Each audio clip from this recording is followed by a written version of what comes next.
Bismillahirrahmanirrahim. Assalamualaikum warahmatullahi wabarakatuh. Alhamdulillah. Alhamdulillahilladzi nawwara qulubana binuri ma'rifati wal yaqin wa adkhilna ma'al awliya'i was sholihin. Wassalatu wassalamu ala sayyidina Muhammadin nabiyyi sayyidil mursalin wa ala alihi wa sahbihi rasulillahi ajma'in. Wa qala Allah ta'ala bil Qur'anil Karim, a'udzu billahi minasyaitonir rajim, bismillahirrahmanirrahim. Fahiru ilallahi inni lakum minhu nazirun mubin. Wa anibu ila rabbikum wa aslimu lahu min qabli ayyatiyakumul azab summa la tunsurun. Sadaqallahul azim. Bapak Ibu, saudara-saudara dan anak-anak kami jamaah tauhid yang dirahmati Allah, sebagai seorang ahlul kasab yang telah memiliki ruhani yang mukassafah, tentu dengan kecerdasan rohani yang Allah titipkan kepada dirinya, dia mampu untuk memulangkan dan mengembalikan dirinya itu kepada Allah sebelum datangnya ajal itu kepada dirinya. Inilah sebenarnya yang Allah harapkan kepada setiap hambanya, untuk bersegera memulangkan kembali akan dirinya itu kepada Allah sebelum usia umurnya itu habis meninggalkan tubuh jasmaninya. Apa kata Allah? Wa anibu ila rabbikum wa aslimu lahu min qabli ayyatiyakumul azab summa la tunsurun. Dan kembalilah kamu kepada Allah. Bagaimana cara kita bersegera untuk kembali menemui Allah? Wa aslimu lahu min qabli ayyatiyakumul azab, yaitu dengan cara serahkanlah dirimu zahir dan batin kepada Allah itu sebelum datangnya azab kepada dirimu. Summa la tunsurun. Kemudian sebelum datangnya kepada dirimu itu azab dan tidak ada lagi pada dirimu itu sebuah pertolongan. Jadi sebelum datangnya azab, Bapak Ibu, baik di dunia dalam bentuk istidraj maupun di akhirat dalam bentuk yang nyata, di mana kita ini betul-betul telah mampu memulangkan kembali akan rahasia diri kita ini kepada Allah. Inilah sebenarnya orang yang cerdas. Ya, orang yang cerdas itu adalah orang yang mau menilik dan memikirkan akan dirinya, bagaimana dirinya itu bisa selamat pulang dan kembali kepada Allah. Maka orang yang tidak mau memikirkan proses pulang dan kembalinya kepada Allah, maka merekalah sebenarnya yang dikatakan Allah itu sebagai penghuni neraka itu. Allah katakan apa, Bapak Ibu? Walaqad zaraqna li jahannama katsiran minal jinni wal ins. Sesungguhnya kebanyakan daripada isi neraka itu, kata Allah, adalah terdiri daripada bangsa jin dan bangsanya manusia. Kenapa bangsa jin dan pada bangsa manusia ini yang banyak isi neraka? Karena memang jin dan manusia itu diciptakan oleh Allah, dijadikan Allah untuk mengabdi, untuk ibadah, dan untuk mengenal akan dirinya. Maka jikalaulah jin dan manusia diciptakan Allah untuk mengabdi, menyembah dan mengenal akan dirinya, lalu dia tidak mampu mengenali dan menelusuri akan rahasia hakikat dirinya, dan tidak pula mampu dia mengenal Allah itu sebagai Rabb-nya. Maka pantaslah kata Allah, kebanyakan daripada isi neraka itu adalah jin dan manusia. Itu disebabkan apa? Lahum qulubun la yafqahuna biha. Mereka kami beri namanya hati, kami beri namanya ruhani, kami beri namanya rasa, kata Allah.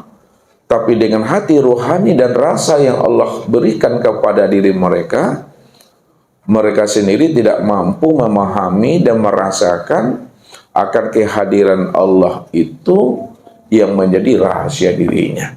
Padahal Allah sendiri telah menyampaikan kepada kita ini, wa fi anfusikum afala tubsirun.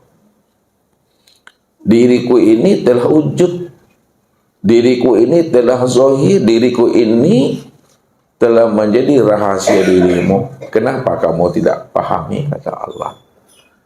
Jadi kalau Allah itu telah wujud, telah zahir, telah menjadi rahasia diri kita, ya, yang mananya sebenarnya, ya, diri Allah itu yang telah zahir, yang telah wujud pada rahasia diri kita ini. Ini yang mesti dipikirkan. Ini yang mesti dipahami, ditilik, dan disilau ke dalam diri kita ini. Kalau kita tidak mau menilik dan menilau akan rahasia diri Allah yang wujud pada diri kita, maka itu salah satu mereka itu sebagai penghuni neraka. Yang kedua, kata Allah, walahum azanun la yasma'una biha. Mereka juga kami beri namanya pendengaran. Tapi dengan pendengaran yang kami berikan kepada mereka, kata Allah, mereka tidak mampu mendengar, mengambil hikmah dan iktibar tentang ayat-ayat kami, tentang kewujudan kami pada diri mereka. Padahal dari ujung rambut sampai ujung kukunya itulah bukti ayat-ayatku, kenyataan dan kezahiran diri aku, kata Tuhan. Kulit, daging, urat, tulang, itu adalah ayat-ayat Allah. Tapi mereka tidak mampu memahaminya, tak mampu mendengarkannya, ayat-ayat Allah yang telah nyata itu. Maka ada ayat Allah yang sifatnya kauliyah, itu Al-Quran, dan ada ayat Allah yang sifatnya kauniyah, itu yang tidak ada huruf, itu tidak ada namanya barisnya, tidak ada harokahnya, tidak ada titiknya, namun bisa dibaca, Bapak Ibu. Itulah yang dikatakan namanya Al-Quranul Azim. Al-Quranul Azim itu, inilah batang tubuh kita ini, inilah ayat-ayat Allah. Tapi mereka tidak mampu memahami dan mendengarkannya, kata Tuhan. Walahum a'yunun la yubsiruna biha. Salah satu penyebab mereka penghuni neraka, di samping mereka tidak mampu memahami ayat-ayat aku, tidak mau mendengarkan ayat-ayat aku, mereka juga tidak mau memperhatikan ayat-ayat aku yang telah nyata ini. Makanya alam semesta, diri kita ini juga ayat-ayat Allah, bukti kewujudan Allah dan kezahiran Allah. Sanurihim ayatina fil afaq wa fi anfusihim hatta yatabayyana lahum annahul haq. Kami telah memperlihatkan, telah membentangkan ayat-ayat kami pada alam semesta dan pada diri mereka sendiri, kata Allah. Hatta yatabayyana lahum annahul haq, sehingga jelas bagi mereka bahwa kami ini lebih nyata lagi, kata Allah. Kami ini lebih wujud dan lebih zahir lagi dari segala yang wujud, dari segala yang nyata. Tapi kenapa mereka tidak mampu membaca akan kewujudan dan kezahiran kami, kata Allah. Maka pantaslah mereka itu sebagai penghuni neraka. Ketika Allah sudah mengatakan pantas bagi mereka penghuni neraka, maka diri mereka secara hakikatnya ulaika kal an'am bal hum adall. Mereka itu taubahnya sama seperti hewan ternak, bahkan lebih sesat lagi daripada hewan ternak. Ulaika humul ghafilun. Mereka itulah orang yang lalai, kata Allah. Mereka tidak mengenal namanya hakikat. Mereka tidak mampu memahami namanya rahasia Allah pada alam dan pada dirinya. Ya'lamuna zahiran minal hayatid dunya wa hum anil akhiratihim ghafilun. Mereka hanya mampu memandang yang zahir-zahir saja dari kehidupan dunianya, tapi tidak mampu memandang yang tersirat, hakikat di balik yang zahir itu, kata Allah. Jadi orang yang tidak mampu memandang hakikat dan rahasia di balik yang zahir, di balik yang wujud, itulah sebenarnya yang dikatakan Allah itu orang yang buta itu. Bukan buta mata yang zahir ini, Bapak Ibu. Bukan buta mata yang luar, tapi buta mata yang dalam. Buta mata yang dalam itu maksudnya buta hati mereka untuk mengenal akan Allah itu. Ini yang dijelaskan Allah dalam surat Bani Israil ayat 72, dan diperjelas Allah dalam surah Al-Hajj ayat 46. Wa man kana fi hazil a'ma fa huwa fil akhirati a'ma wa adallun sabila. Barang siapa yang buta di dunia, pasti dia buta di akhirat. Wa adallun sabila, dan tersesatlah akan dirinya, kata Allah. Makanya buta yang dimaksudkan oleh Allah itu di dunia ini yang menyebabkan dia nanti tersesat di akhirat itu tidak lain, kata Allah, adalah butanya akan hatinya untuk mengenal aku yang sudah nyata pada dirinya. Fa innaha la ta'mal absar walakin ta'mal qulub allati fis sudur. Sesungguhnya yang aku katakan buta itu, kata Allah, adalah buta mata hatinya yang ada di dalam dada. Buta mata hati di dalam dada, Bapak Ibu, adalah orang yang tidak mengenal Tuhan. Orang yang tidak mengenal akan rohnya. Padahal Allah itu yang wujud. Padahal Allah itulah yang tunggal. Selain Allah enggak ada, Bapak Ibu. Kalau Allah cuma yang wujud, Allah yang cuma yang tunggal, dan selain Allah tidak ada. Tentu kita mampu memandang akan ketunggalan dan kewujudan Allah itu pada segala yang ada ini. Tapi kenapa tidak mampu memandangnya? Karena memang hati ini telah diliputi, telah dijajah, dipermainkan oleh nafsu dan dunianya. Siapa yang hatinya, akal pikirnya, dan rohaninya telah dipermainkan oleh dunia, maka dia tidak akan pernah mampu mengenal, memandang akan kewujudan Allah yang Maha Tunggal itu. Inilah bukti akan tersesatnya diri mereka nanti, kata Allah. Untuk memulangkan akan rahasia dirinya kembali kepada aku. Maka supaya kita tidak dikatakan oleh Allah sebagai orang yang buta dan sebagai orang yang tersesat, supaya kita tidak ditempatkan nanti di neraka, maka wajib bagi diri kita, Bapak Ibu, untuk memulangkan kembali akan rahasia diri ini kepada Allahnya. Kalau kita sudah bisa memulangkan kembali akan rahasia diri Allah ini kepada yang punyanya, insya Allah pasti tidak ada namanya pertanyaan malaikat itu pada diri kita. Tidak ada lagi namanya pertanyaan malaikat Zabaniyah itu kepada diri Bapak Ibu. Apa yang mau ditanyakan lagi? Semuanya telah kita serahkan kembali kepada yang punya. Yang punya diri itu adalah Allah. maka kembalikan sesegera mungkin. Sehingga tidak ada lagi pertanyaan-pertanyaan itu bagi diri kita. Tapi kalau kita tidak mau memulangkan dan mengembalikan sesegera sebelum datangnya ajal, pasti kita akan ditanya. Karena kita tidak mau memulangkan amanah itu kembali kepada Tuhan. Karena kita merasa kita yang punya hak. Kita merasa kita yang berdiri dengan sendirinya.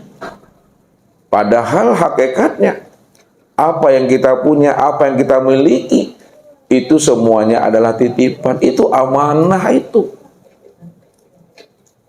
Penglihatan itu amanah, pendengaran itu amanah. Kalam itu amanah, kudrat dan iradat, semuanya itu amanah. Kita ini di hadapan Allah itu la haula wala quwata illa billah. Tidak ada daya dan upaya kita. Tidak ada kudrat dan iradat kita. Kalau kita punya daya dan upaya, punya kudrat dan iradat, itu sebenarnya nyatanya kudrat dan iradat Allah itu. Itu yang mesti kita pandang, yang kita silok ke dalam hati kita dengan rasa. Maka selalulah kita ini memandang dari dalam keluar. Supaya kita tahu yang memandang itu yang mana sebenarnya. Kalau kita memandang dari luar ke dalam, maka disitulah kita mengatakan yang memandang itu kita, yang memandang itu adalah mata kita. Padahal mata kita itu adalah alat saja Bapak Ibu untuk memandang, untuk melihat. Ya. Nah, sebenarnya yang memandang dan melihat itu bukan mata. Buktinya apa? Ketika ada sahabat kita yang telah berpulang ke rahmatullah, dia punya mata, dia punya telinga, dia punya lisan, mulut. Pada saat kita seru dia, kita panggil dia, lalu kita lambai-lambaikan tangan kita di hadapannya, mereka tidak mampu menyahutnya. Mereka tidak mampu menjawabnya, mereka tidak mampu untuk melihatnya. Padahal dia punya mata, punya lisan, punya mulut, dan punya telinga. Kenapa mereka tidak mampu mendengar, menjawab, dan melihat? Padahal kita sudah melambaikan tangan kita di hadapannya. Disitulah kita paham dan mengerti Bapak Ibu bahwa mata itu tidak melihat. Itulah buktinya telinga itu tidak mendengar. Itulah buktinya bahwa mulut itu tidak berkata. Rupanya yang melihat itu siapa? Yang mendengar siapa? Yang berkata siapa? Yang melihat itulah yang disebut namanya dengan si basir. Yang mendengar itu disebut namanya dengan si sami. Yang berkata itu disebut namanya dengan si kalam. Nah, kalau kita tahu si Samia, si Basir, yang si Kalam itu yang mendengar, melihat, dan berkata, lalu siapa sebenarnya rahasia si Samia? Siapa sebenarnya rahasia si Basir? Siapa rahasia namanya si Kalam? Itu tiada lain aku, kata Allah. Wa fi anfusikum afala tubsirun. Aku sebenarnya yang wujud pada dirimu. Aku sebenarnya itu yang hidup pada dirimu. Aku sebenarnya yang melihat, yang mendengar dan berkata pada dirimu, kata Allah. Ini yang namanya ya, berkata itu dari dalam keluar. Mendengar itu dari dalam keluar. Melihat itu dari dalam keluar. Bukan memandang, mendengar dan berkata dari luar ke dalam.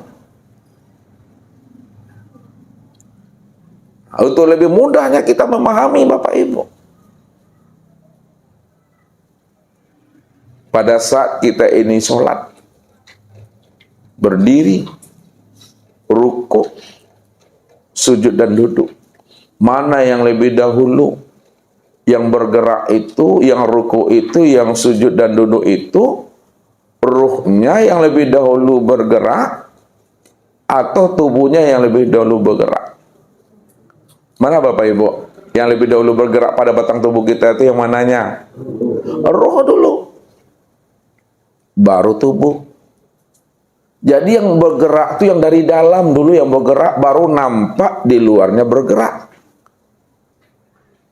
Nah, maksudnya pandangan zahirnya memang tubuh nampaknya yang bergerak. Ya. Namun hakikatnya tubuh bergerak itu karena ada haru.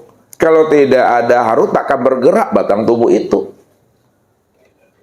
Kalaulah tubuh itu bergerak karena ada haru, itu maksudnya yang bergerak itu yang di dalam dahulu bergerak, baru nampak zahirnya di luar bergerak. Itulah batang tubuh itu.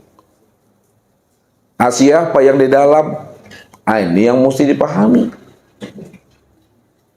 Nah, kalau kita sudah memahami yang di dalam itu siapa, insya Allah kita telah mampu untuk memulangkan diri ini kembali kepada asalnya sebelum datangnya ajal, sebelum datangnya Israel, sebelum habisnya usia umur kita. Ini yang diajarkan oleh Nabi kepada kita.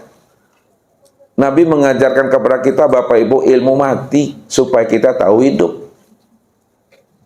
Mutu qabla antah mutu.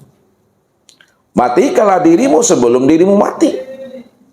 Itu maksudnya mati sebelum ajal, mati di dalam hidup. Mati sebelum habisnya usia umur. Mana yang mesti dimatikan sebelum ajal? Mana yang mesti dimatikan sebelum Israel datang? Yang dimatikan itu adalah keakuan diri. Keakuan diri yang merasa diri yang berbuat, itulah yang mesti dibunuh, yang mesti dimatikan itu. Selama rasa keakuan diri, rasa kesadaran diri belum mati pada diri kita, maka selama itulah Bapak Ibu, kita tidak akan pernah bisa memulangkan diri ini kembali kepada asalnya.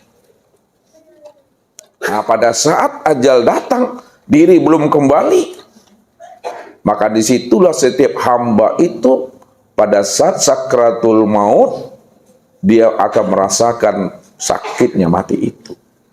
Seperti yang diceritakan oleh baginda Rasul.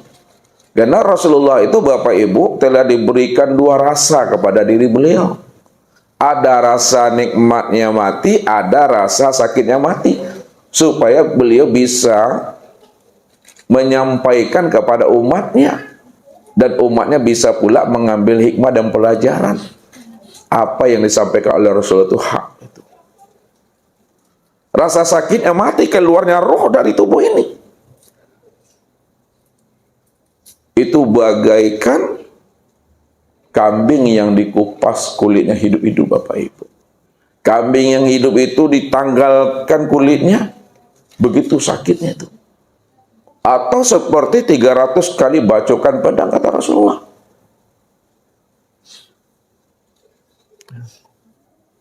Nah, bagi siapa sebenarnya itu yang merasakan itu? Bagi orang yang tidak mau memulangkan akan rahasia dirinya itu kembali kepada yang punya rahasia.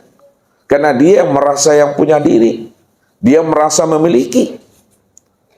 Orang yang merasa punya hak, merasa memiliki, pasti dia tidak akan pernah mau memulangkan itu kembali kepada yang punya. Karena dia yang merasa dia yang punya itu. Ya. Karena udah lama dititipkan amanah itu kepada dirinya. Ketika itu dia tidak sadar bahwa itu adalah amanah. Lupa dia bahwa itu titipan. Nah, itu yang akan merasakan sakit itu. Nah, tapi orang yang sadar bahwa itu adalah amanah, bukan hak dirinya, nah, sebelum ajal itu dikembalikan ya kepada Allah. Maka pada saat ajal itu datang kepada dirinya, di situ dia juga merasakan nikmat itu. Ya. Dimasukkan oleh Rasulullah telunjuknya ke dalam sebuah air, lalu diangkatnya telunjuknya itu. Tidak sadar kita detik yang keberapa air itu jatuhnya. Itulah nikmatnya itu. Atau kita dalam keadaan mendengarkan murotal Bapak Ibu. Saking asiknya kita mendengarkan murotal, kita pun tidak tahu pada detik keberapa kita ini tertidur. Kita tahunya nanti sadarnya udah subuh aja.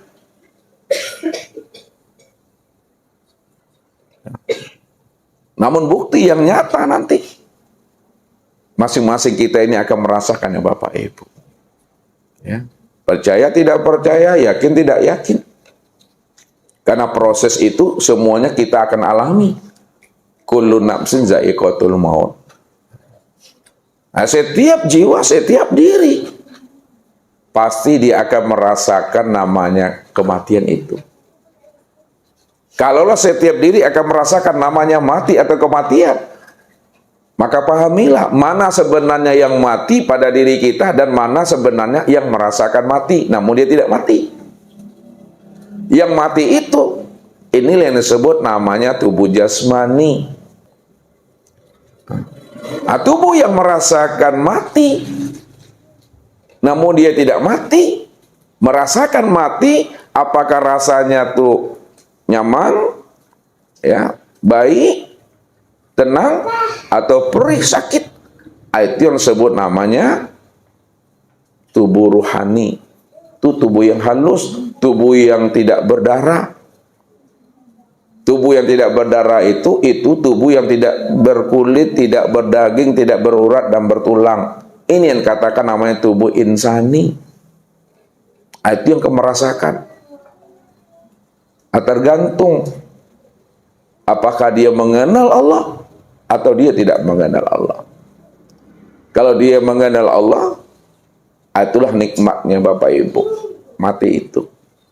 Ya. Kayak kita tidur itu. Makanya Bapak Ibu tidur, mesti Bapak memahami makna hakikatnya. Jangan tidur asal tidur aja gitu. Ya kan? Maknanya secara syariatnya ya dibacalah, doakan gitu. Ya. Namun hakikat sebenarnya pada saat kita tertidur, kita tidak sadar, pada saat itu sebenarnya kita telah menyerahkan diri ini kembali kepada Allah itu.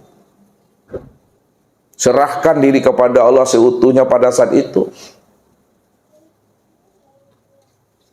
Bahwa sadar kita dengan sesadar-sadarnya bahwa diri kita tidak ada, yang ada hanya diri Allah. Nah, pada saat itu hilang diri Bapak Ibu itu. Ya, kalau orang yang sering biasa mimpi jahat namanya, mimpi buruk, mimpi jelek dia, memahaminya begitu. Kembalikan diri itu kepada asalnya kosong. Diri yang kosong itu diri yang sebenar-benarnya. Itu diri yang seakmal diri itu. Tidak ada diri kita lagi di sana. Insya Allah nyaman Bapak Ibu. Tak ada kita tuh mimpi dikejar hantu namanya.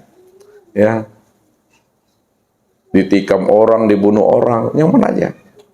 Itu tuh. Makanya lepaskan semuanya dunia itu. Ya, lepaskan yang ada dalam pikiran kita, yang ada dalam batin kita. Dunia yang masuk ke dalam pikiran hati itu dilepaskan. Supaya kita itu betul-betul kembalinya itu pelong namanya. Tak ada lagi membawa apa-apa Bapak Ibu. Kita datangnya tidak membawa apa-apa, kembalinya juga tidak membawa apa-apa. Ya, datangnya kosong, painya tetap kosong, pulangnya Bapak Ibu. Itu yang dimaknai itu inna lillahi wa inna ilaihi raji'un itu. Datangnya dari Allah dalam keadaan kosong. Kembalinya kepada Allah juga dalam keadaan kosong. Tak ada yang dibawa apa-apa. Kalau yang dibawa itu ada juga, berarti kita merampok selama ini kata Tuhan. Di mana kita ambil?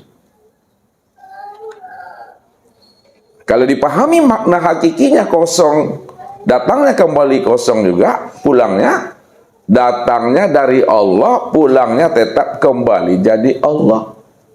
Itu maknanya tuh. Kalau diambil paham makna yang hakikat bila hakikinya tuh. Inna lillahi wa inna ilaihi raji'un itu sesungguhnya asal kita ini Allah, kembalinya tetap jadi Allah. Asal kita ini suci, kembalinya tetap suci. Asal kita ini fitrah, kembalinya tetap fitrah. Asal kita ini Tuhan, kembalinya tetap Tuhan. Jadi diri yang sejati itu sebenarnya yang mesti dikenal dan dipahami. Supaya sempurna pulangnya Bapak Ibu. Orang kalau udah pulangnya udah sempurna, maka tidak ada lagi nanti di alam kubur itu namanya marobuka, manabiuka, ma kita buka, aina kiblatuka, tidak ada. Apa yang mau ditanya-tanyai? Cobalah Bapak Ibu sekali-sekali tanya dengan orang yang telah berpulang dan kembali secara sempurna kepada Tuhannya itu. Nah, kita kadangkala karena tak mampu bertanya kepada mereka. Apakah memang ada pertanyaan itu kepada mereka? Enggak ada. Yang ditanya itu orang tak mengenal. Yang tak tahu dengan dirinya itu yang ditanya. Tapi kalau orang yang sudah mengenal, orang yang sudah kasab, orang yang sudah makosafa, tak ada tirai, tak ada tabir, apa yang mau ditanya? Nah, jadi malam ini Bapak Ibu kita akan mencoba menyilau dan menyentar diri kita ini ke dalam, supaya mati kita nanti tidak sesat kita ini. Ya. Ini yang mau dihantarkan ya sebelum habisnya usia umur Bapak Ibu, sebelum habisnya usia umur Ustadz. Nah, bagaimana kita dah selamat? Kalau dah selamat, kita dah dikembalikan diri ini sebelum ajal. Aku matilah lain. Itu saya kajinya itu mah. Ya. Jadi Bapak Ibu, ya. Sebelum Allah memerintahkan, Allah memfardukan, Allah mewajibkan kepada kita Bapak Ibu tentang ibadah. Ibadah sholat, ibadah puasa, ibadah zakat, ibadah haji, dan ibadah-ibadah yang lainnya. Maka yang pertama kali difardukan Allah, diwajibkan Allah kepada Nabi dan kepada umat ini, itu adalah awaludin ma'rifatullah. Awal beragama itu adalah mengenal Allah. Maksudnya awal beragama itu ya sebelum kita ini mendirikan sholat, itu maksudnya sebelum kita ini berpuasa, berzakat dan berhaji, sebelum kita ini melaksanakan perintah agama, menjalankan suruhan Allah, maka yang pertama kali yang wajib kita pahami, pertama kali yang wajib kita pelajari itu adalah mengenal akan Allah. Sebab kalau kita tidak mengenal Allah, bagaimana kita akan melaksanakan suruhannya? Bagaimana kita akan melaksanakan perintahnya? Karena kita tidak mengenal akan Allah itu. Kalau dia sudah mengenal Allah, maka amal yang dilaksanakannya itu disebut namanya amal ma'rifat namanya. Jadi yang dikatakan amal ma'rifat itu adalah amal yang dikerjakan setelah dia mengenal akan Allah itu. Makanya wajib bagi kita itu mengenal Allah. Lalu bagaimana jalan untuk mengenal Allah? Nah, ini yang mesti dipahami. Ya. Jalan yang paling mudah untuk mengenal Allah itu adalah dengan jalan mengenal akan diri. Wajib kita mengenal akan diri kita. Kenapa untuk mengenal Allah itu wajib mengenal diri? Nah, siapa sebenarnya akan diri kita ini? Siapa rahasia kita? Sesungguhnya diri kita dan rahasia diri kita itu, ini yang dibukakan oleh Allah. Al-insanu siri wa anasirahu. Insan itu, dirimu itu adalah rahasiaku. Wa anasirahu. Dan akulah yang menjadi rahasia dirimu. Jadi siapa yang kenal akan dirinya, pasti dia mengenal akan Tuhannya. Karena Tuhannya itulah yang menjadi akan rahasia dirinya sendiri. Makanya wajib kita mengenal akan diri. Kalau wajib kita mengenal akan diri, lalu siapa diri kita ini? Makanya kita silau ke dalam, tilik ke dalam, iqra fi nafsi, tilik ke dalam dirimu. Siapa yang sebenarnya bergerak ini? Apakah yang bergerak ini batang tubuh ini yang bergerak? Atau ada yang menggerakkannya di dalam batang tubuhmu itu? Tilik ke dalam. Supaya kita tahu maksud yang Allah sampaikan, wa fi anfusikum afala tubsirun. Aku ini wujud di dalam dirimu. Aku menjadi rahasia dirimu. Kalau Allah wujud dan menjadi rahasia diri kita, yang mananya yang Allah, yang wujud, yang menjadi rahasia diri kita itu. Makanya silau, ditilik ke dalam diri kita, Bapak Ibu. Jadi yang dikatakan diri Bapak Ibu itu, ini disebut namanya dengan ruh. Itu yang diri kita. Makanya batang tubuh ini bergerak, batang tubuh ini hidup, batang tubuh ini bisa dia beraktivitas, itu karena ada yang menggerakkannya. Yang menggerakkan itu yang ruh tuh. Rupanya ruh itulah yang diri Bapak Ibu itu sebenarnya. Ini yang diri kita, Bapak Ibu. Setelah kita tahu dan paham, yang menggerakkan batang tubuh, yang membuat batang tubuh ini hidup, itu adalah ruh. Maka tilik lagi ke dalam ruh itu, wa fi anfusikum afala tubsirun. Aku ini sudah menjadi rahasia dirimu. Baca lagi, di balik ruh ada yang tersembunyi, ada yang tersirat. Kalaulah kita katakan dalam pandangan ro'a, ya, ruh itu adalah syariatnya, diri yang zahir. Namun di dalam syariat ada hakikat, di dalam diri yang zahir ada diri yang batin. Kita silau ke dalam, supaya apa? Supaya kita betul-betul paham dan mengerti ana fi abdi itu. Aku ada di dalam dirimu. Kita ingin mengenal, kita ingin mengetahui yang Allah yang wujud dan nyata pada diri itu. Diri kita kan roh. Ini yang zahirnya. Kalau ada yang zahir, tentu ada yang batin. Maksudnya bahwa yang batin itu selalu ada di dalam yang zahir. Rupanya setelah kita tilik ke dalam, Bapak Ibu, secara nazar,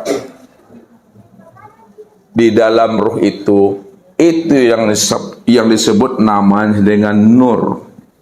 Rupanya di dalam ruh yang tersirat itu adalah Nur Muhammad itu. Nur Muhammad inilah rupanya yang diri Bapak Ibu itu rupanya. Ya. Jadi Nur Muhammad itu yang diri kita. Setelah kita menilik ke dalam, bahwa di dalam ruh itu ada namanya Nur Muhammad. Nur Muhammad itulah yang menjadi rahasia ruh. Jadi memandangnya bukan ke ruh lagi memandangnya. Mandangnya itu yang di balik ruh, yang tersembunyi di balik ruh itu yang Nur Muhammad tuh. Itu yang diri Bapak Ibu tuh. Pandangan nazar namanya. Setelah kita paham dan mengerti bahwa di dalam rahasia diri kita yang disebut ruh itu rupanya ada Nur Muhammad. Pandang lagi ke dalamnya, diresik ke dalam. Rupanya di dalam Nur Muhammad itu ada rahasianya lagi. Siapa Nur Muhammad tuh? Siapa yang tersembunyi dalam Nur Muhammad itu? Rupanya yang dikatakan rahasia Nur Muhammad itu, ini yang disebut namanya dengan hayat. Hayat itulah sebenarnya yang menjadi rahasia Nur Muhammad? Si hayat. Setelah kita paham yang menjadi rahasia Nur Muhammad itu si hayat, yang membuat batang tubuh ini hidup, bergerak, tilik lagi ke dalamnya Bapak Bu, silau lagi ke dalam. Siapa si hayat itu? Ya. Walaupun hayat itu artinya hidup Bapak Ibu, bukan hayat itu yang hidup. Nah, itu mesti dipahami. Hayat itu artikan hidup itu, tapi bukan hayat itu yang hidup. Nah, tilik lagi, ana fi abdi itu, ana fi nuri. Kita tilau ke dalam lagi Bapak Ibu dengan hakikat mata hati. Rupanya yang si hayat itulah yang dikatakan namanya zat tuh. Si hayat itu yang zat. Azat itu yang si akmal diri. Zat itu yang dikatakan sejatinya diri, kesempurnaan diri atau diri sejati. Kalaulah zat itu si akmal diri, diri sejati, sejati diri, siapa namanya? Zat itulah yang bernama dengan Allah. Itu yang dikatakan namanya Rabbul Izzati, Tuhannya zat. Itu Allah. Ini yang dijelaskan Allah. Wa zalikumullahu rabbakumul haq. Maka zat yang demikian itulah Allah Rabb kamu yang sebenar-benarnya.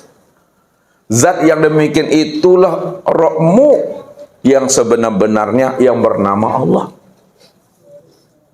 Makanya siapa yang telah mengenal zat yang bernama Allah, disitulah dia mengenal akan Tuhannya.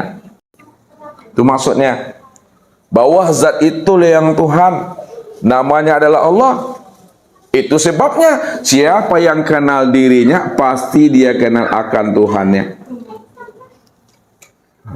Dalilnya man arafa nafsahu faqad arafa rabbahu.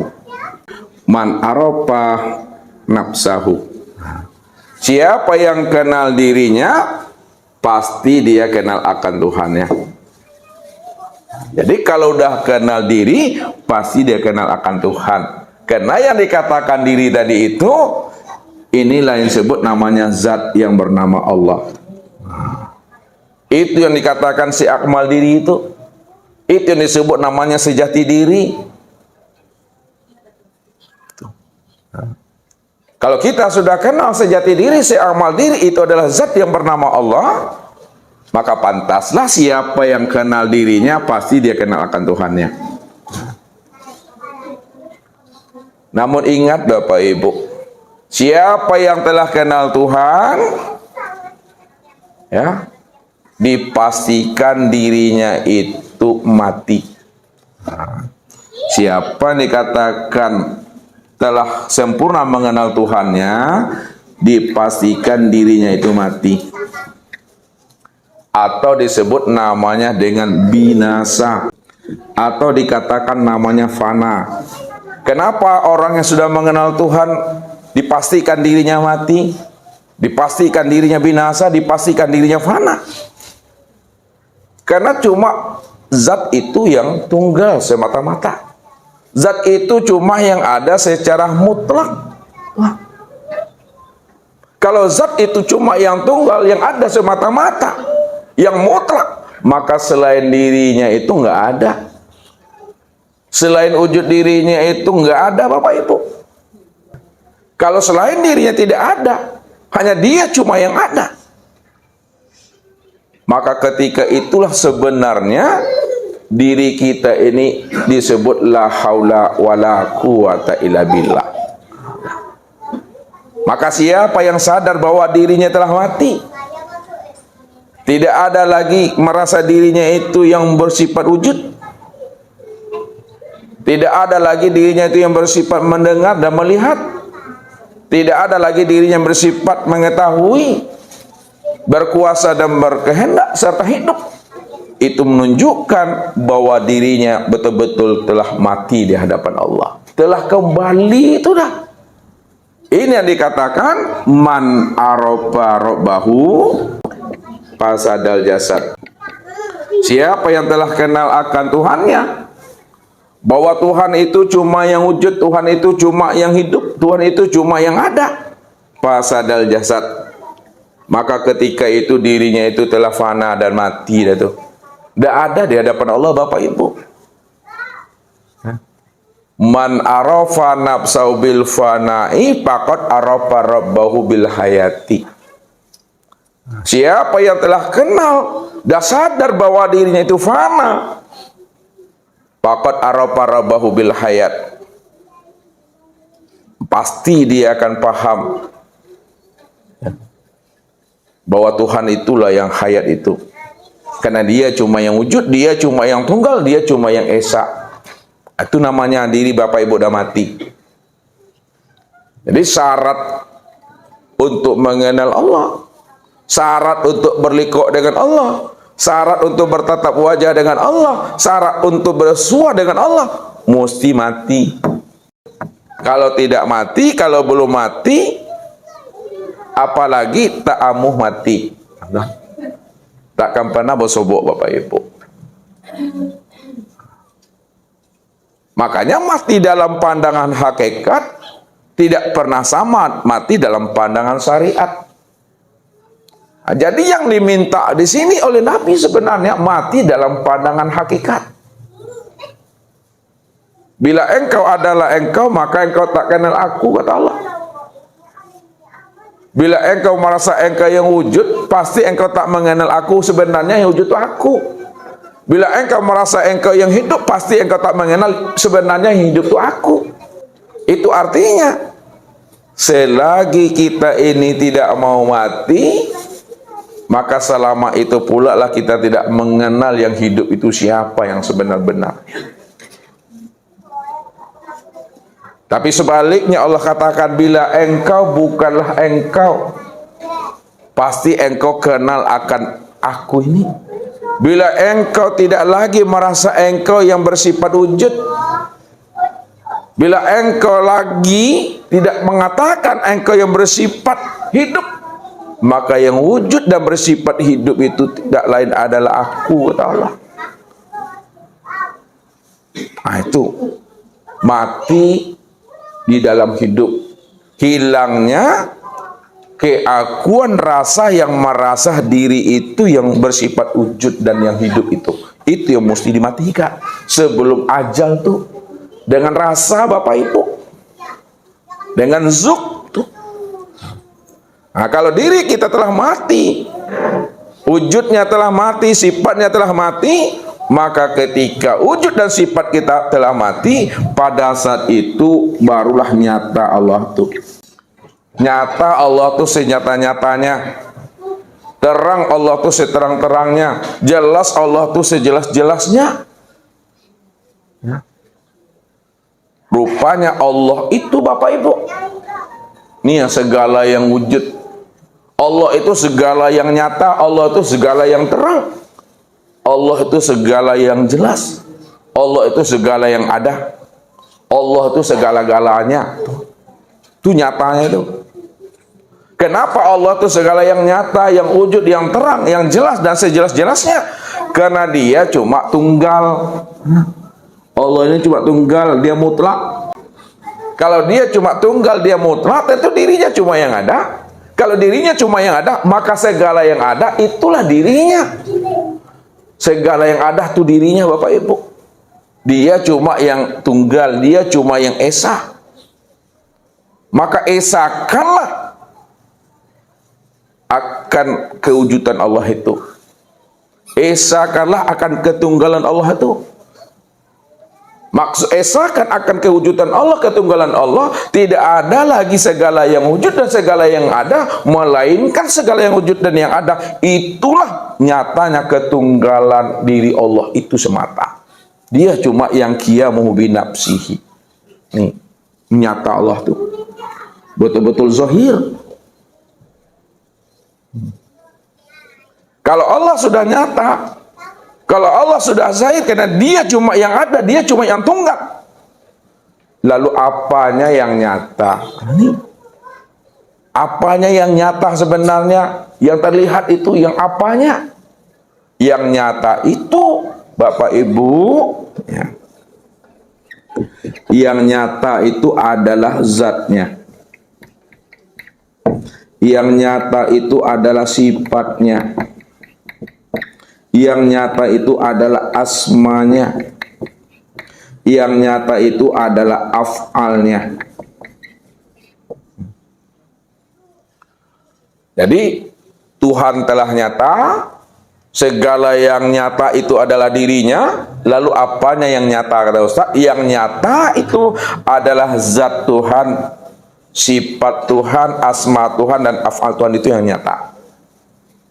Sekarang Bapak Ibu, kalau memang zat, sifat, asma, af'al Tuhan itu yang nyata, lalu kemana tempat memandang nyatanya zat, sifat, asma, dan af'al Tuhan itu? Tempat memandang nyatanya zat, sifat, asma, dan af'al Tuhan itu, memandangnya itu kepada insan. Kepada insan memandangnya. Makanya dikatakan tadi, al-insanu siri wa nasirahu. Insan itu rahasiaku dan akulah yang menjadi rahasianya. Nyanya itu insan. Insan itu rahasiaku dan akulah rahasia insan itu. Itu maksudnya, siapa yang kenal dengan dirinya, pasti dia kenal dengan aku, karena akulah yang menjadi rahasia dirinya. Maka nyatalah zat, sifat, asma, dan af'al Tuhan itu kepada namanya insan. Jadi insan inilah kesempurnaan memandang zat Tuhan. Insan itulah kesempurnaan memandang sifat Tuhan. Insan itulah kesempurnaan memandang asmanya Tuhan. Dan insan itulah tempat memandang sempurnanya af'alnya Tuhan. Kalau memang betul Bapak Ibu, insan itu tempat memandang secara sempurna zat, sifat, asma, dan af'alnya Tuhan, lalu zat Tuhan pada insan, apa pada insan itu namanya? Nah, lihat. Zat Tuhan pada insan, ini yang disebut namanya rahasia.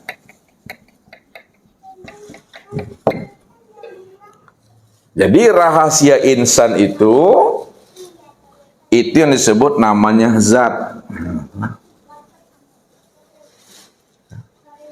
Karena rahasia insan itu yang disebut namanya zat bagi Tuhan, disitulah dikatakan bahwa diri Bapak Ibu itu disebut rahasia Tuhan, rahasia ilahi. Nah, itu yang pertama. Yang kedua, sifat Tuhan pada insan itu kemana tempat memandang nyatanya pada insan. Nah, sifat Tuhan pada insan ini, pada diri insan disebut namanya dengan ruh. Ruh. Jadi ruh itu, ya, itu yang disebut namanya sifat Tuhan, sempurna nyatanya pada insan. Itu ruh namanya. Dan yang ketiga, asma Tuhan pada insan, ya, itu yang disebut namanya hati. Hati itu tempat sempurnanya memandang asma Tuhan. Itu memandangnya. Dan yang terakhir Bapak Ibu, ya, af'al Tuhan pada insan, ini sempurna dia pada tubuh. Jadi tubuh insan itu tempat sempurnanya memandang af'al Tuhan. Tubuh kita ini tempat sempurnanya memandang af'al. Af'al itu apa artinya? Perbuatan Tuhan itu. Wa ma romaita iz romaita walakinnallaha roma. Tidaklah engkau yang melempar, hai Muhammad, pada saat engkau melempar, tapi akulah yang melempar pada saat engkau melempar itu. Itu maksudnya. Wallahu khalaqakum wa ma ta'malun. Karena aku yang menciptakan dirimu dan aku pula lah yang memperbuat apa yang kamu perbuat. Jadi sempurnalah nyatanya af'al Allah itu pada tubuh ini. Betul-betul sempurna zahir Bapak Ibu. Kul kulu min indillah. Nah, semuanya yang ada pada dirimu. Kamu memandang, kamu mendengar, kamu bergerak, kamu diam, semuanya itulah bukti kewujudan nyatanya aku pada dirimu. Tuh, nyatanya af'al itu. Nah, sekarang Bapak Ibu, kesempurnaan zat, sifat asma dan af'al pada insan ini, nyata dia sebagai rahasia, nyata dia sebagai ruh, nyata dia sebagai hati dan tubuh pada diri insan. Kumpulan ini yang disebut namanya wujudullah. Nah, nih.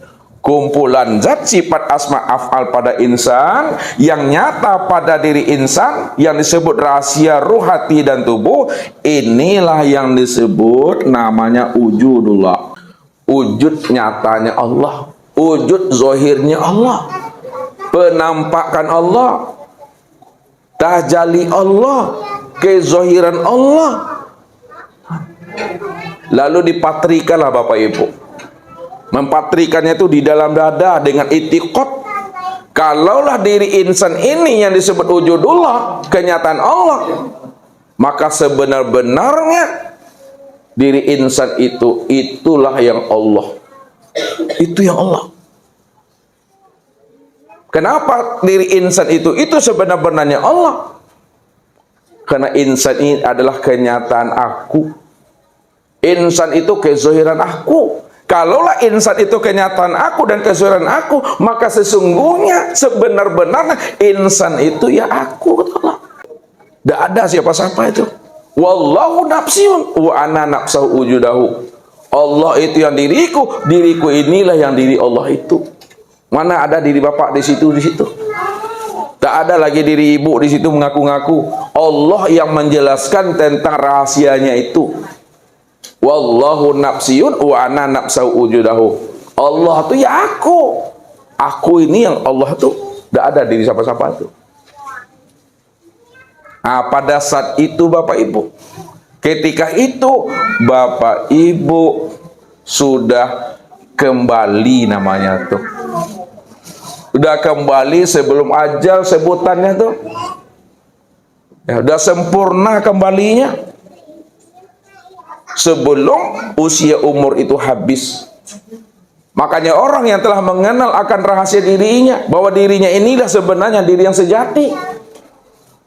Diri ini adalah kezahiran diri Tuhan, kesempurnaan dirinya. Maka disebutlah orang yang telah mengenal akan sejati dirinya, tiada lain adalah Tuhan, maka disebutlah namanya insan kamil mukamil. Insan kamil mukamil, insan yang paripurna, insan yang telah sempurna mengenalkan Tuhan. Kamil itu sifat Allah tuh, ya. Apa arti kamil sifat Allah tuh? Sempurna. Kalaulah kamil itu sifat Allah yang artinya sempurna, maka insan yang telah mengenal akan diri Allah, maka disebut namanya insan kamil mukamil, zahir batin. Nah, memang dia cuma yang ada. Bertahanlah Bapak Ibu di situ sampai habisnya usia umur. Bertahan di sana. Jangan digeser, jangan ragu lagi Bapak Ibu. Ya. Tahan di situ, itikot kan. Tak ada diri kita lagi di sana. Nah, kalau Bapak Ibu sudah bertahan pada pemahaman la maujud illallah, tidak ada lagi yang wujud, hanya Allah semata-mata, sempurna pada insan yang disebut insan kamil mukamil. Ini kalau dia mati dalam pandangan ilmu syariatnya, ini yang dikatakan mati yang husnul khotimah itu, ya. Matinya itu mati sudah husnul khotimah. Husnul khotimah. Husnul khotimah itu apa artinya? Mati yang baik. Baik itu maksudnya setelah dia mengenal rahasia dirinya. Setelah dia mengenal Tuhannya, itu yang dikatakan husnul khotimah. Makanya siapa yang matinya sudah husnul khotimah, maka naik makom tingkat sebutannya. Orang yang mati husnul khotimah setelah dia mengenal Allah, maka matinya itu dikatakan namanya mati syahid. Mati syahid. Apa mati syahid Bapak Ibu? Apa kelipah yang katakan mati syahid? Mati mati yang telah menyaksikan Allah pada diri sendiri. Itu dia. Itu mati syahid tuh. Jadi orang yang sudah mati syahid, orang yang husnul khotimah, orang yang sudah insan kamil dalam mengenal sejati dirinya, maka dirinya tidak lagi terhijab Bapak Ibu. Tak ada lagi terhijab. Dah surga zahir batin dah tuh namanya tuh Bapak Ibu. Ini yang Allah katakan itu. Ittaqullaha wa aminu bi rasuli yu'tikum kiflaini min rahmatihi. Bertakwalah kamu kepada Allah, wa aminu bi rasuli, dan berimanlah kamu kepada rasulnya. Yu'tikum kiflaini min rahmatihi. Aku akan beri kepada kamu dua rahmat di dalam hidupmu. Rahmat di dunia. Kita sudah menyaksikan, sudah mengenal akan sejati diri. Itu yang disebut namanya surga ma'rifatullah. Bentuk cinta dan kasih sayang Allah dalam hidup ini. Rupanya Bapak Ibu di dalam hidupnya sudah mendapatkan surga Allah di dalam hidup. Jadi surga ma'rifatullah itu adalah bentuk ridho dan kasih sayangnya Allah. Setelah dia mengenal namanya, rahasia dirinya sebagai insan kamil mukamil. Rupanya di dalam hidupnya Bapak Ibu itu sudah berada di dalam surganya Allah. Rahmat yang kedua di akhirat.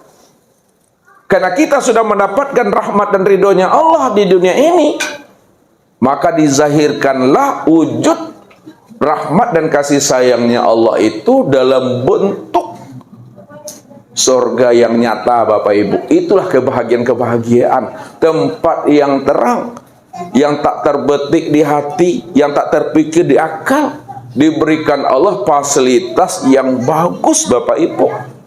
Itulah wujud nyatanya itu. Makanya sempurnalah rahmat Allah itu bagi diri Bapak Ibu zahir dan batin.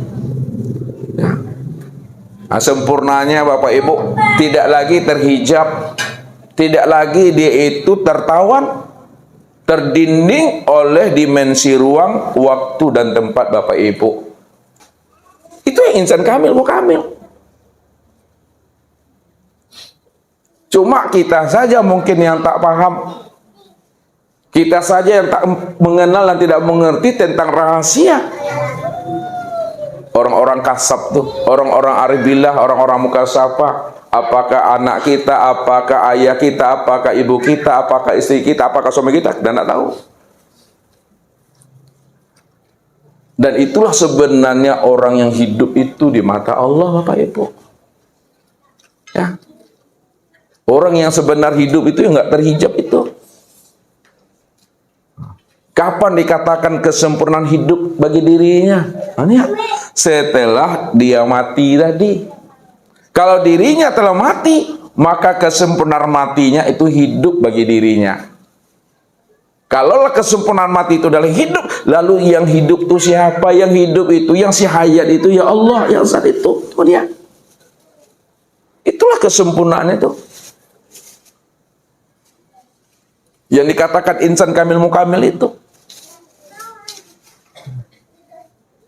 Siapa yang telah mengenal bahwa diri insan kamil mukamil itu adalah manusia yang paripurna, meninggal dia Bapak Ibu, meninggalkan alam dunia ini. Alam ini menangis Bapak Ibu. Ya, menangis alam.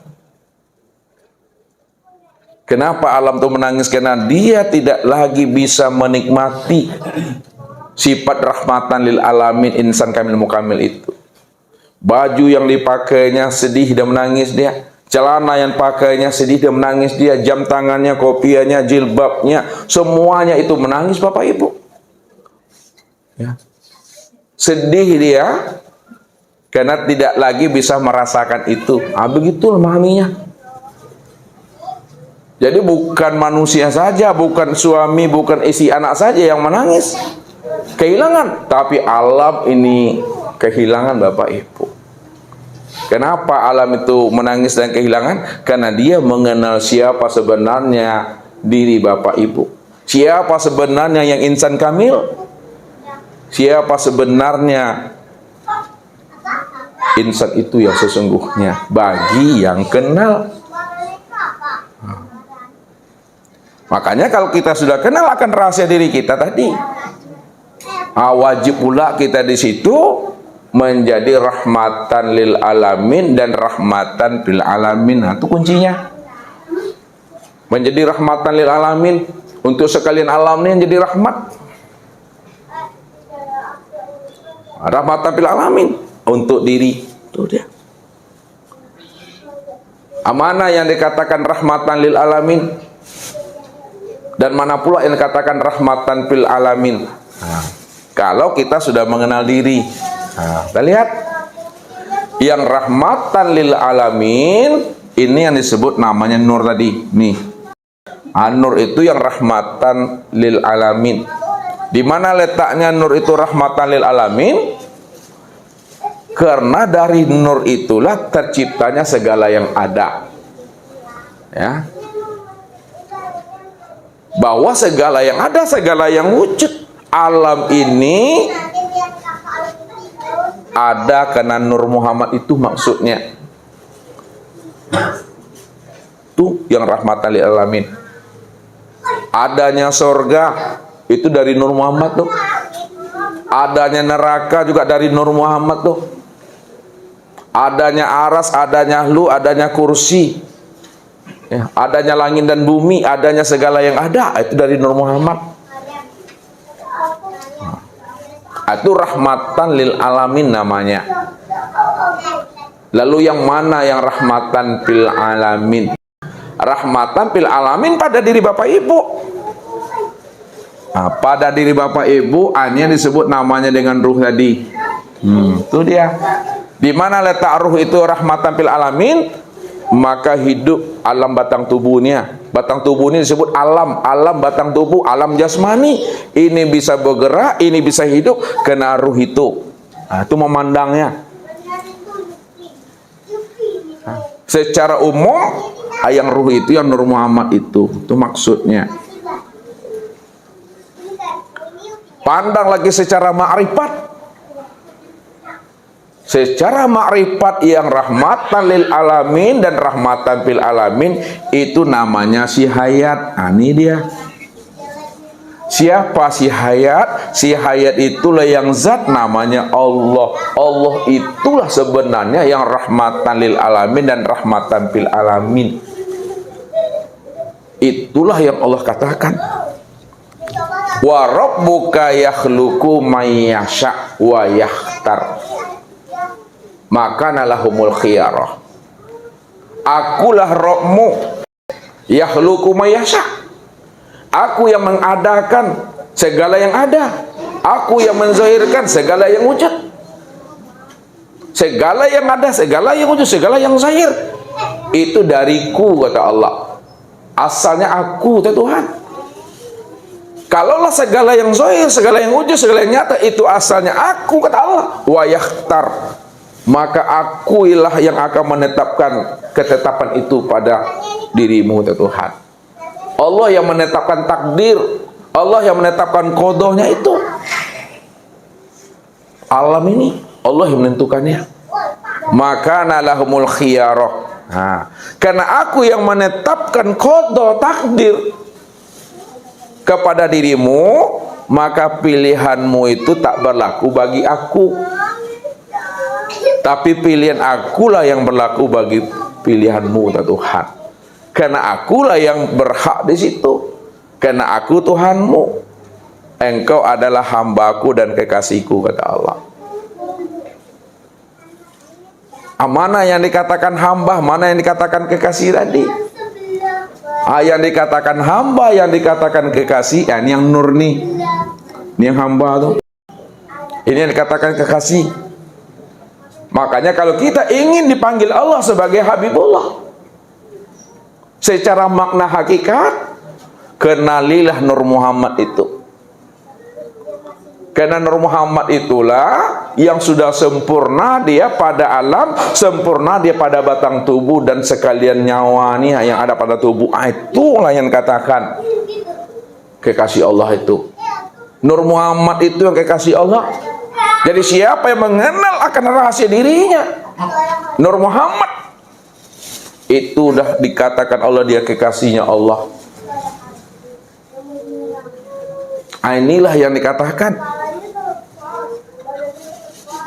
Habibullah itu, Bapak Ibu.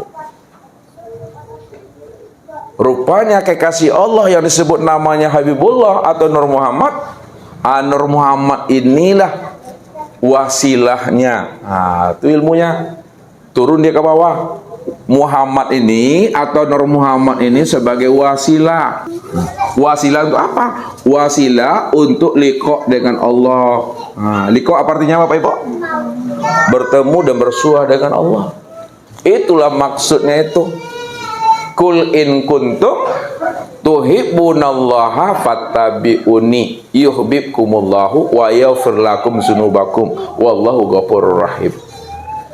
Kul in kuntum tuhibbunallaha, jika kamu benar-benar cinta kepada aku, cinta kepada Allah. Orang yang cinta melihat tak, Bapak Ibu? Ada orang cinta tak melihat? Orang yang cinta kepada Allah pasti dia melihat Allah. Siapa yang benar-benar cinta kepada aku, ingin berjumpa dengan aku, ingin berliqa dan bersua dengan aku, fattabi'uni, maka ikuti aku. Siapa maksudnya, makna hakikatnya ikuti aku? Itu adalah Nur Muhammad ini, karena inilah kekasihnya. Ya. Inilah orang yang pertama kali berjumpa Allah. Ini orang yang pertama kali liqa dengan Allah. Ini orang yang pertama kali diciptakan dan dijadikan Allah. Ini yang pertama kali menjadi kekasih Allah itu Habibullah. Dia yang dikatakan namanya Sayyidul Anbiya. Ini orangnya Nur Muhammad.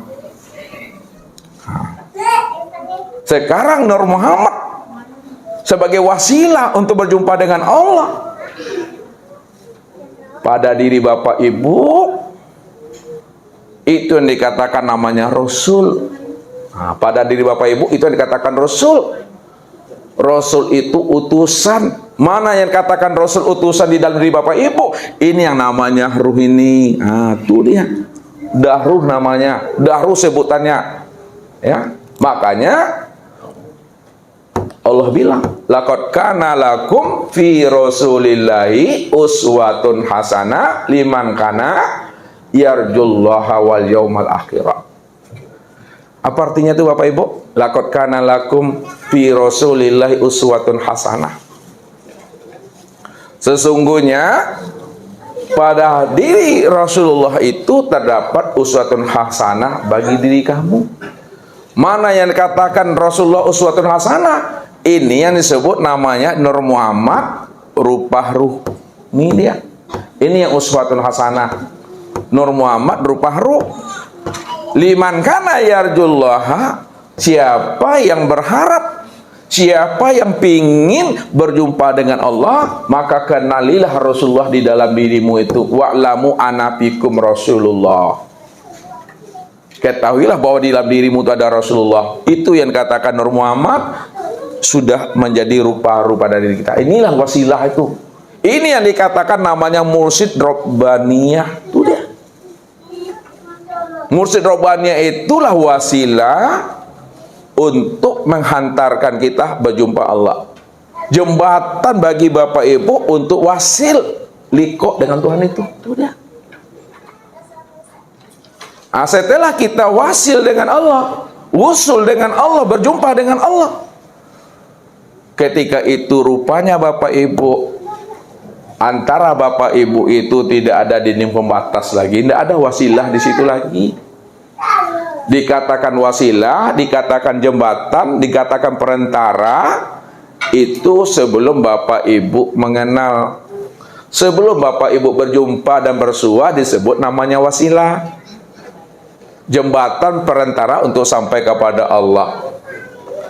Nah, namun setelah kita sampai kepada Allah dan berjumpa, kita bersua dengan Allah, tidak ada lagi namanya wasilah. Rupanya untuk berliku dengan Allah tak butuh wasilah di situ.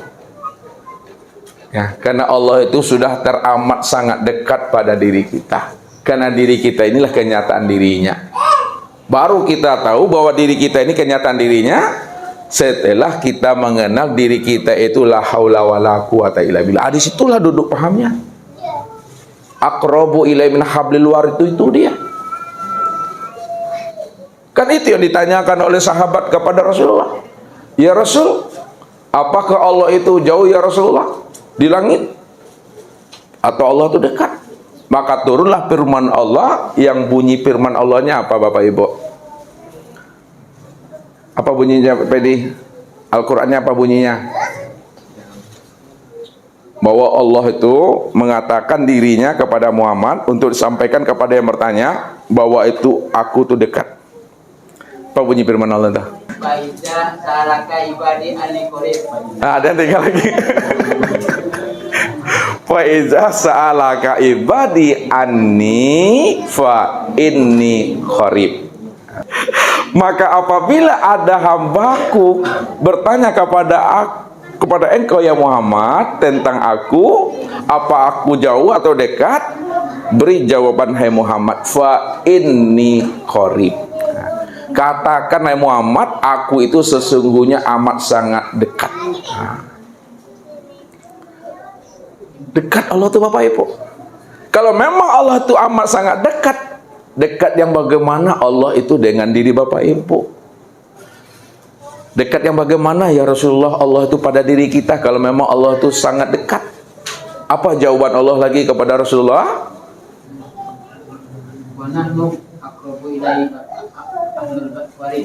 Ulang lagi. Ya, wa nahnu aqrabu ilaihi min hablil warid. Sesungguhnya aku ini sangat amat dekat dengan dirimu dibanding dekatnya urat nadimu itu pada tengkuk lehermu. Urat nadi itu dekat nggak Bapak Ibu pada tengkuk leher nih? Dekat kan? Coba pegang dulu. Kalau dekat Bapak Ibu urat nadi itu pada tengkuk leher kita, aku lebih dekat lagi dengan dirimu daripada urat nadimu itu, Tuhan.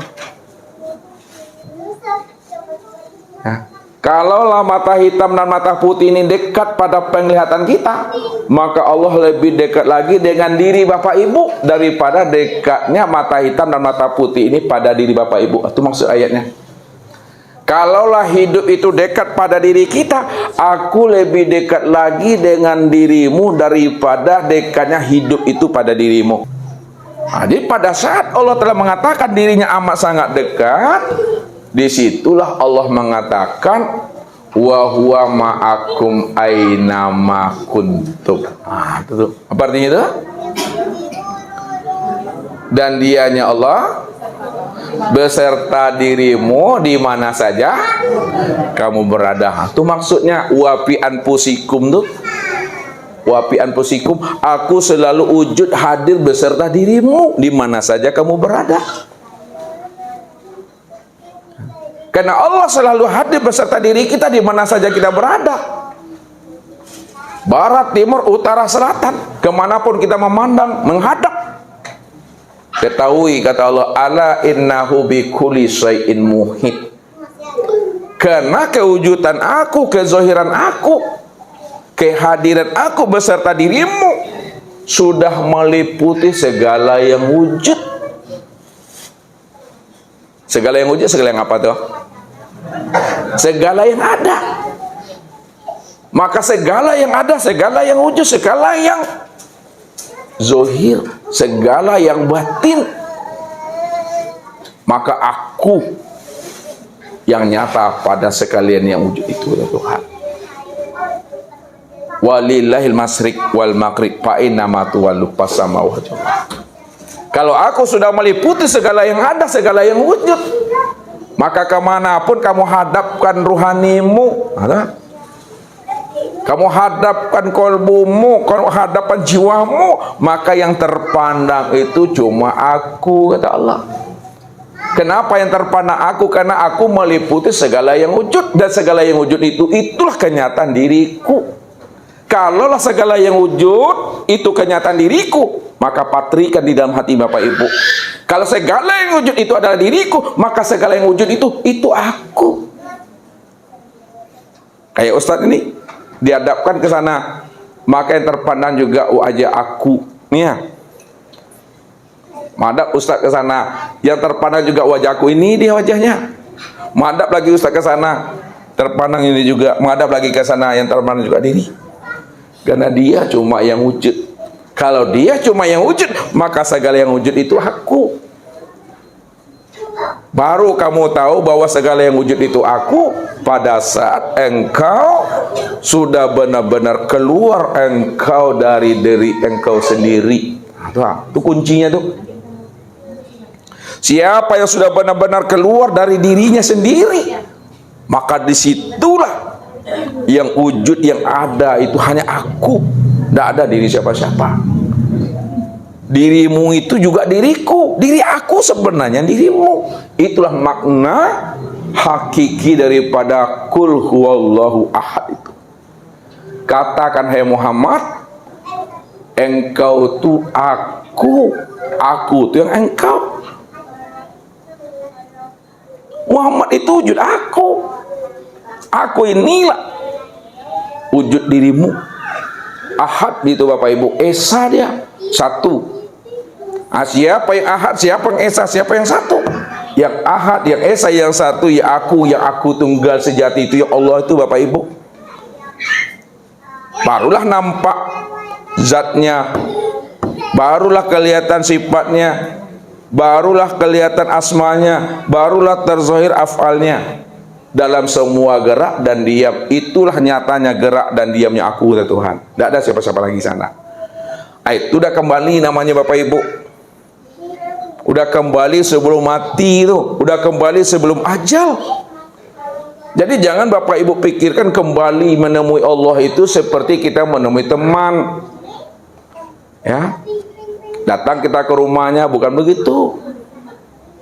Menemui Allah itu maksudnya sudah mengenali diri ini, bahwa diri inilah nyata dirinya. Kalaulah diri ini nyatanya dirinya, diri inilah yang dirinya itu yang sebenarnya. Itulah maknanya berjumpa Allah itu pada diri sendiri.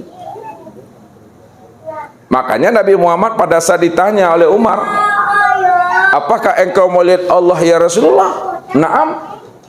Ya betul, aku melihat Allah. Bagaimana rupa Allah yang kau lihat itu ya Rasulullah? Ra'aitullah nuran.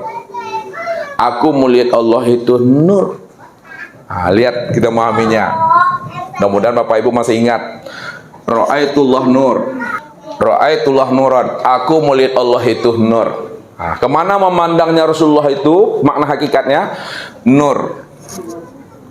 Allah itu nur katanya. Nur ini maknanya terang. Terang itu maknanya jelas.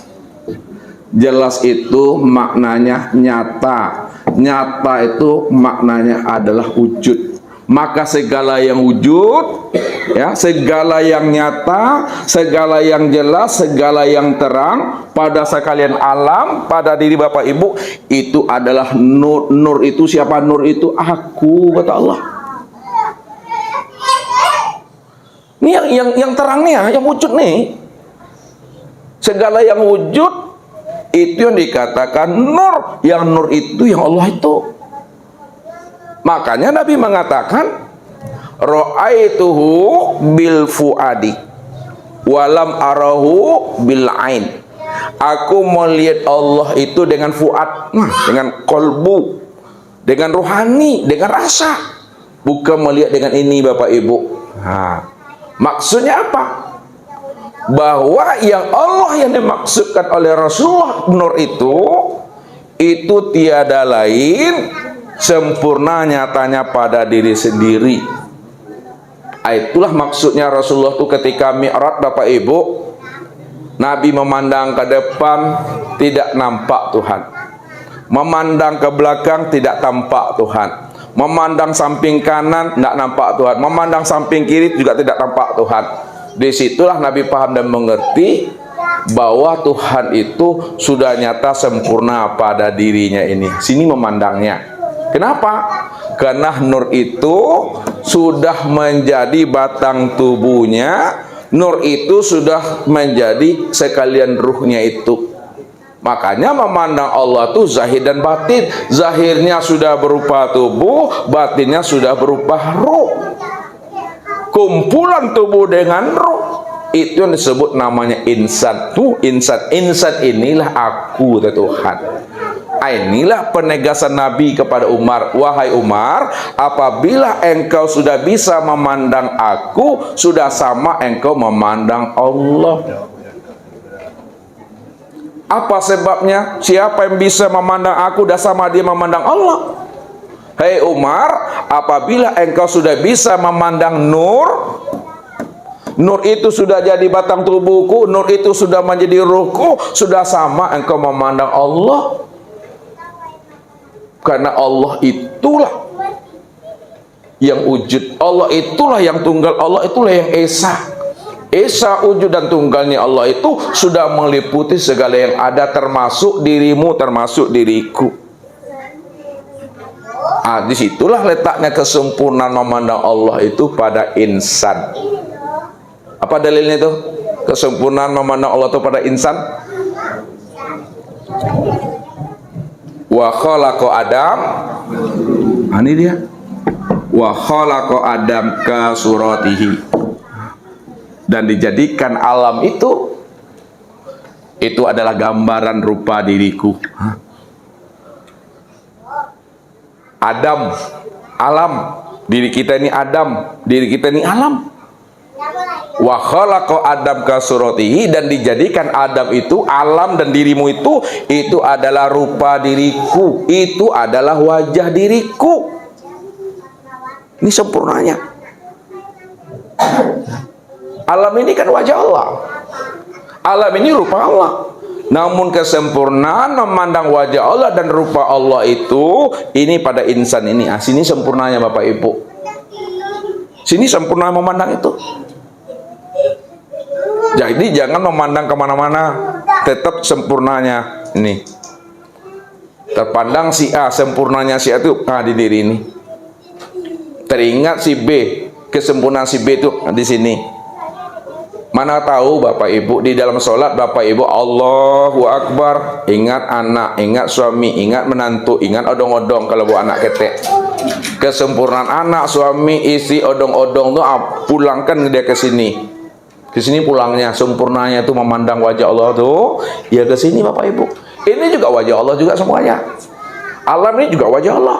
Namun kesempurnaan memandang wajah Allah pada segala yang ada, segala yang wujud, pada sekalian alam, inilah dia pada alam batang tubuh yang disebut insan ini dia.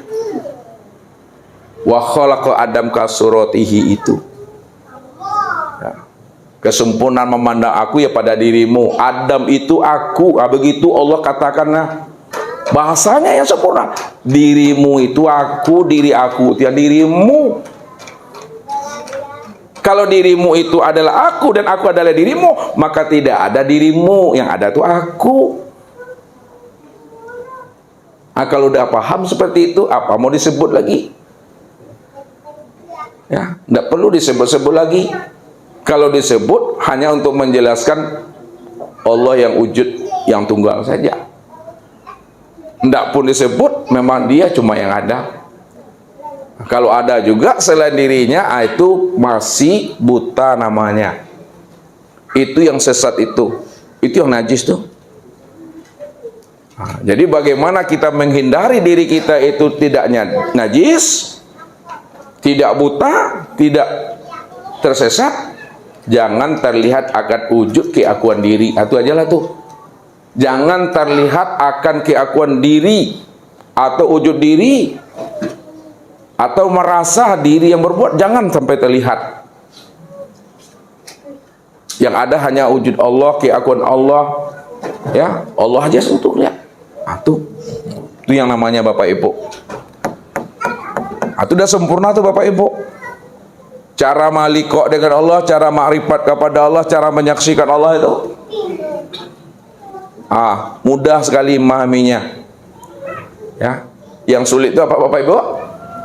Mengenal Allah atau mengenal diri? Mengenal diri yang payah, mengenal Allah tak payah. Ya, makanya siapa yang terbongkar rahasia dirinya, pastilah terbongkar rahasia Tuhan. Karena sesungguhnya rahasia Tuhan itulah sebenarnya dirimu. Cuma yang menghijab rahasia Tuhan pada diri, ya diri kita sendiri yang menghijabnya. Keakuan kita itu yang menghijab diri kita untuk berjumpa dengan Allah. Karena masih ada keakuan diri itu maksudnya.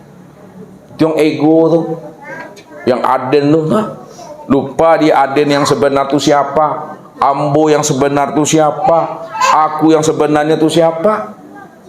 Ya, aku yang sebenarnya ya akunya Allah. Boleh Bapak Ibu bilang aku khalifah, kan gitu. Bilanglah nanti aku khalifah, umur 80 tahun. Mati khalifah tuh. Ada aku khalifahnya lagi? Nggak ada. Aku siapa yang ada? Aku Allah cuma yang ada tuh. Bilanglah dianya khalifah 80 tahun, dianya khalifah mati itu. Ada dia khalifah lagi? Yang ada dianya siapa? Dianya Allah. Bilanglah engkaunya khalifah 80 tahun mati itu. Adakah engkau khalifah lagi? Tidak ada. Yang ada siapa? Engkaunya Allah. Ini yang dimaksudkan oleh Allah itu dalam firman-Nya, la ilaha illa anta.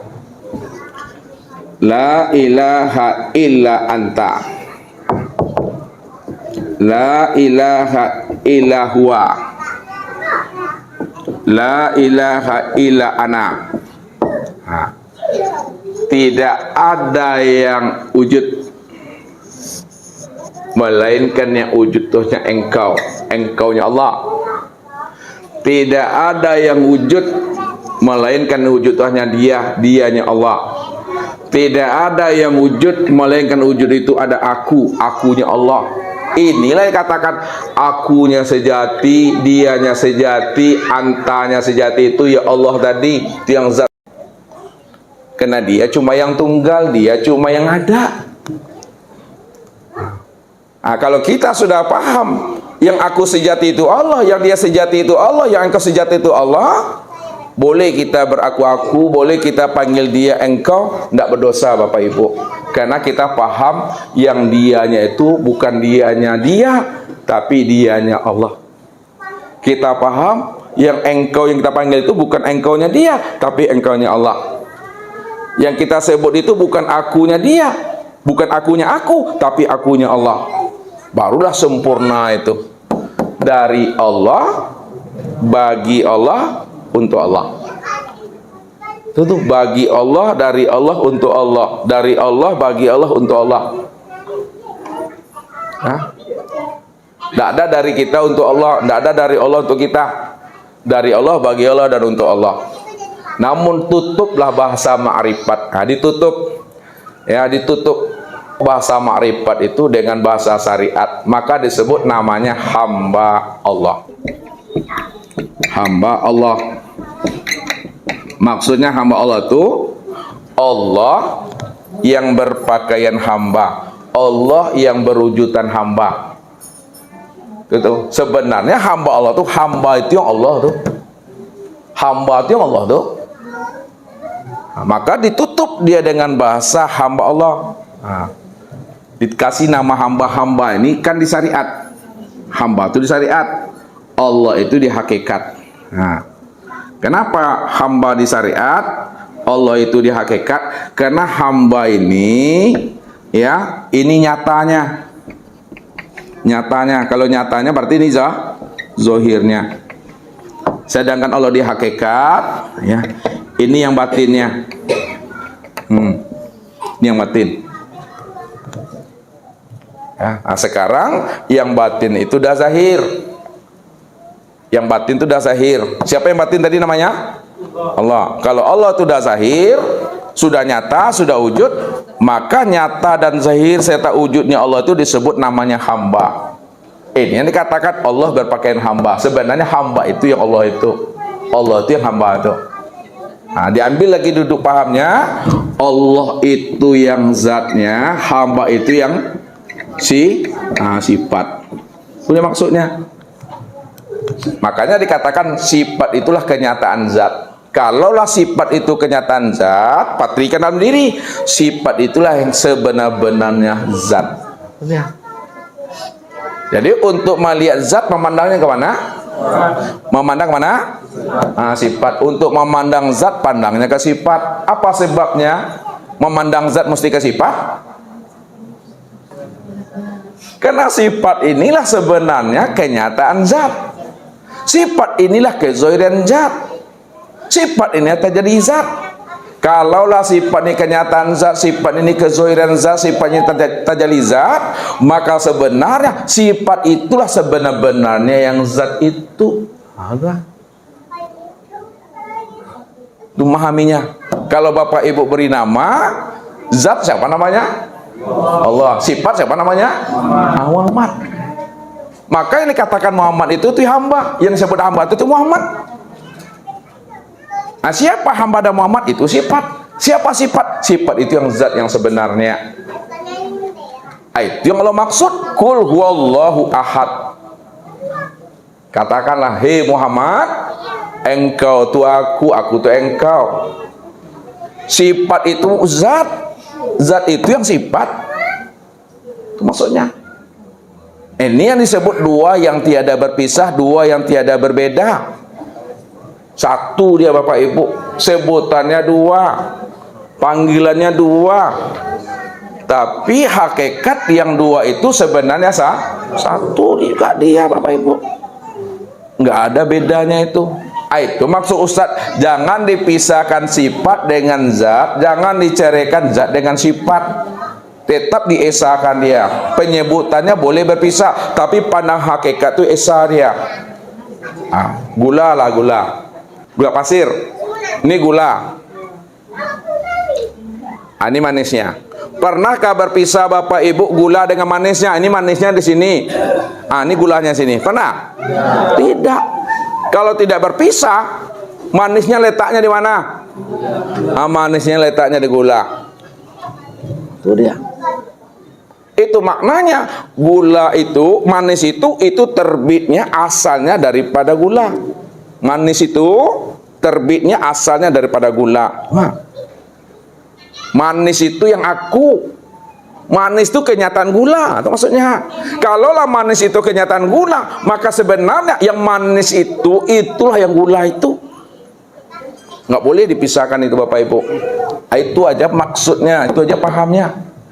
Mungkin itu saja Bapak Ibu. Mudah-mudahan Allah berikan kita kemudahan dalam memahami kajian ini. Karena kajian ini nggak akan pernah habis-habisnya Bapak Ibu. Ini yang selalu kita asah. Ya, andai kata batin kita tuh tumpul, batin kita tuh majal, ya, diasah kembali. Mengasahnya dengan keistiqomahan. Keistiqomahan itu dengan iman. Iman itu memandang dirinya yang ada semata-mata pada diri maupun di luar diri, dalam bentuk wujud yang berbeda, dalam bentuk rupa yang lain. Dia tuh itu mengasahnya dilatih itu, ya. Secara zahir, ini lihat penutup. Secara zahir, mic ini akan tangan mengambil tuh. Namun secara hakikatnya nampak hati yang mengambil. Secara pandangan hakikat bil hakikat nampak ruh tuh. Secara pandang makrifatnya nampak Allah tuh. Sekarang Allah cuma yang ada. Kalau Allah cuma yang ada, maka tubuh, hati, ruh itulah kesempurnaan wujudullah itu. Sempurna dia tuh. Makanya dari dia, bagi dia, dan untuk dia. Tidak ada dari siapa-siapa itu.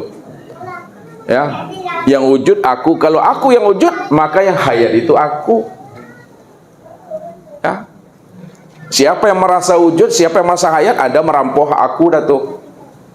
Ya, sudah merampok aku dah Tuhan. Kalau udah merampok aku itu, udah tidak dapat ridhonya, tidak dapat rahmatnya.